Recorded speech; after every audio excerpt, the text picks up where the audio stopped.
മാങ്ങയുടെ സീസൺ ആയത് മുതൽ എവിടെ നോക്കിയാലും മാങ്ങയുടെ റെസിപ്പീസേ ഉള്ളൂ കേട്ടോ. മാംഗോ പുഡിങ്, മാംഗോ സാഗോ, ഇനി ഇല്ലാത്ത ഒന്നുമില്ല. മാംഗോ പോപ്സിക്കിൾസ് കണ്ടപ്പോൾ മുതൽ മക്കൾക്ക് അത് വേണം പറയുന്നുണ്ടായിരുന്നു. അങ്ങനെ ഞങ്ങൾക്കും കിട്ടി ഇവിടെ മാങ്ങ. അങ്ങനെ ഞങ്ങളും ഉണ്ടാക്കി ഇവിടെ മാംഗോ പോപ്സിക്കിൾസ്. മാങ്ങയുടെ ഫ്ലേവറൊക്കെ ഉണ്ടെങ്കിലും ഇത് മധുരം ഉണ്ടായിരുന്നില്ല കേട്ടോ.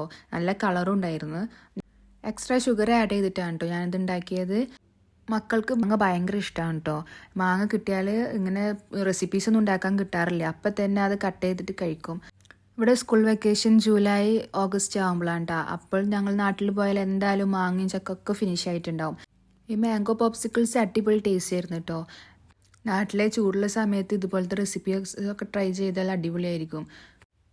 നാട്ടിൽ നിന്ന് ഫ്രണ്ട്സ് എല്ലാവരും കൂടെ മാവിൻ്റെ അടിയിൽ പോയിട്ട് മാങ്ങ പറക്കി കൊണ്ടുവരുന്നതും അത് കൊണ്ടുവന്നിട്ട് ഉപ്പും മുളകും ഇട്ടിട്ട് കഴിക്കുന്നതും അതൊക്കെ ഒരു ഭയങ്കര നൊസ്റ്റാൾജിയാണ് കേട്ടോ ഈ മാങ്ങ കഴിക്കുമ്പോൾ.